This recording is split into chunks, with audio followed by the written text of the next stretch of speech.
ഒരു പാന്റും കുപ്പായും ഇട്ട് ചുണ്ട് ചോപ്പിച്ച് കണ്ണെഴുതി മനുഷ്യന് പെൺകുട്ടിന്റെ കോലല്ലാതെ നടക്കണ കുറെ പെണ്ണുങ്ങൾ. ചുണ്ട് ചോപ്പിക്കുന്നതും കണ്ണെഴുതുന്നതും ഒക്കെ പുരുഷന്മാർ ചെയ്യേണ്ട കാര്യമെന്നാണ് ചേട്ടൻ പറയണത്.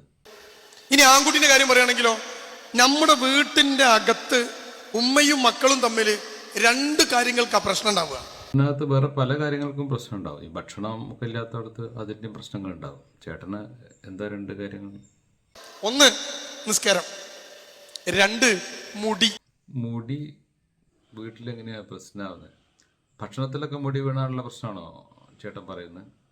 ആൺകുട്ടികൾ മുടി വെട്ടൂല്ല, പെൺകുട്ടി മുടി നീട്ടൂല്ല. ചേട്ടൻ ഈ ബാർബർ സലൂണിന്റെ ഒരു പരസ്യവാചകം പോലെ ഒന്നും പറയല്ലേ? പെൺകുട്ടികൾ ഉമ്മനോട് പറയും വിളച്ചു മുറിക്കണം. ഉമ്മ പറയും നല്ല മുടിയാ മോളെ മുറിക്കണ്ട, ആയി വിളച്ചു മുറിക്കണം. വെട്ടണം വെട്ടിക്കോട്ടെ ചേട്ടാ, വളർത്തണം വളർത്തിക്കോട്ടെ ചേട്ടാ.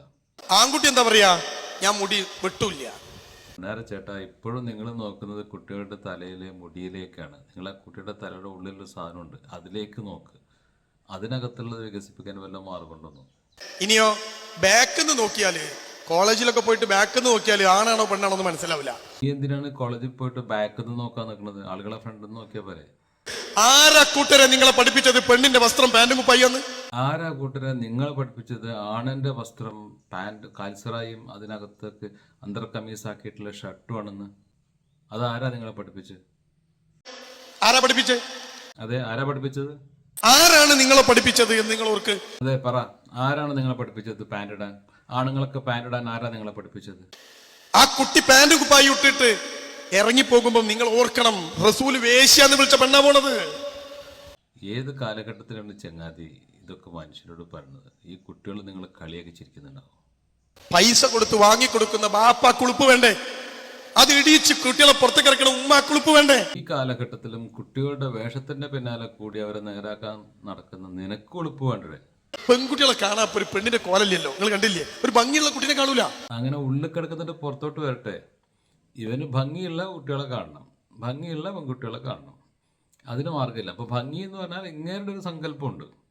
സങ്കല്പം എന്ന് പറഞ്ഞാൽ കണ്ണൊഴിച്ച് വേണമെങ്കിൽ കണ്ണടക്കം ഒക്കെ മൂടി ഒരു മുഖംമൂടിയൊക്കെ ഇട്ട് അങ്ങനെ നടക്കുക. അപ്പോൾ ഇങ്ങനെ അയാളുടെ മുന്നും പിന്നൊക്കെ ശ്രദ്ധിക്കുക.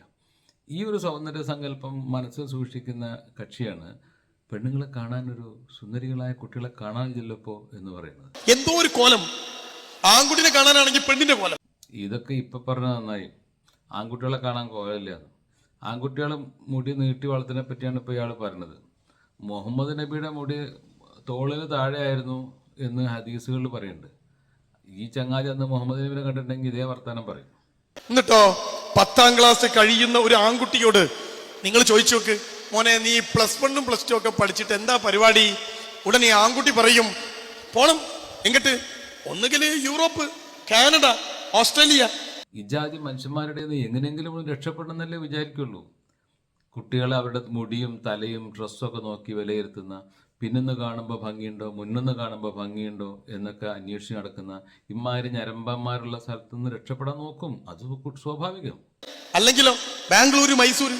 അപ്പൊ നാട്ടിൽ ശരിയാവില്ല. എന്താ ഇവിടെ ശരിയല്ല? യൂറോപ്പിലും കാനഡയിലും ഓസ്ട്രേലിയയിലൊക്കെ ഒരു വ്യക്തിക്ക് അവരുടെ സ്വാതന്ത്ര്യം ജീവിക്കാം. ആരും പുറകെ നടന്നു വന്നിട്ട് ഇവന് ഏത് കുപ്പായിട്ടിട്ടുള്ളത്, അവൻ്റെ കുപ്പായത്തിൻ്റെ ബ്രാൻഡ് അനുസരിച്ച്, അല്ലെങ്കിൽ അവൻ ധരിക്കുന്ന വസ്ത്രത്തിൻ്റെ അളവനുസരിച്ച്, അല്ലെങ്കിൽ അങ്ങനെയൊന്നും ചിന്തിക്കുന്ന ആൾക്കാരല്ല. അവർ മനുഷ്യർക്ക് സ്വാതന്ത്ര്യമുള്ളവർ സ്വാതന്ത്ര്യമായിട്ട് ജീവിക്കുന്നു, ആരും ഉപദ്രവിക്കാതെ. അതിൻ്റെ പുറകെ പോയിട്ട് ഏത് കുട്ടി ഏത് വസ്ത്രം ധരിക്കുന്നുണ്ട്, മുടി എത്ര ഇഞ്ച് നീട്ടിയിട്ടുണ്ട്, എത്ര ഇഞ്ച് കുറച്ചിട്ടുണ്ട്, ഇത് അന്വേഷിച്ച് നടക്കുന്ന ആൾക്കാർ അവിടെ ഇല്ല. അതുകൊണ്ടാണ് ഇവിടെ എന്താ ശരിയില്ലാത്ത? ബാപ്പ നിയന്ത്രിക്കും, ഉമ്മ നിയന്ത്രിക്കും. അതൊന്നും എനിക്ക് ഇഷ്ടമല്ല. ഈ പെൺകുട്ടിയോട് ചോദിച്ചോക്ക് എന്താ ഇഷ്ടം? ഇവിടെ കാറ്റൂല, ഹോസ്റ്റൽ ദൂരെ. ഇവിടെ ശരിയല്ല, ബാപ്പ നിയന്ത്രിക്കല്ലാന്ന്. ഇതുമാതിരി സ്കൂളിൽ പോയി എന്ന് അവകാശപ്പെടുന്ന ആൾക്കാർ പോലും ഇങ്ങനെ നിയന്ത്രിക്കുകയാണ്. കുട്ടികളെ പാനിടരുത്, അതിടരുത്, മുടി വളർത്തരുത്, മുടി വെട്ടരുത്, വെട്ടുന്നവന് വളർത്താൻ പറയാം, വളർത്തിനോട് വെട്ടാൻ പറയാം. ഇങ്ങനെ മനുഷ്യർക്ക് നിൽക്കാനിരിക്കാനോ സമയമില്ലാത്ത വിധം നിയന്ത്രിക്കപ്പെടുമ്പോൾ സ്വാഭാവികമായിട്ടും കൂടെ രക്ഷപ്പെടും. നിന്നെപ്പോലുള്ള ആൾക്കാരാണ് ഉത്തരവാദികൾ. അപ്പൊ ഇങ്ങനെ നടക്കാം. എങ്ങട്ടാ നിങ്ങൾ ഈ കുട്ടികളെ പോയിട്ടാണ്? ഇത്തരം അമ്മാവന്മാരുടെ ശല്യത്തിന് രക്ഷപ്പെടാൻ വേണ്ടിയിട്ടാണ് കുട്ടികൾ എങ്ങനെയെങ്കിലും ദൂരെ പോകണമെന്ന് പറയുന്നത്. ചേട്ടൻ അതൊന്നും മനസ്സിലാക്കുക.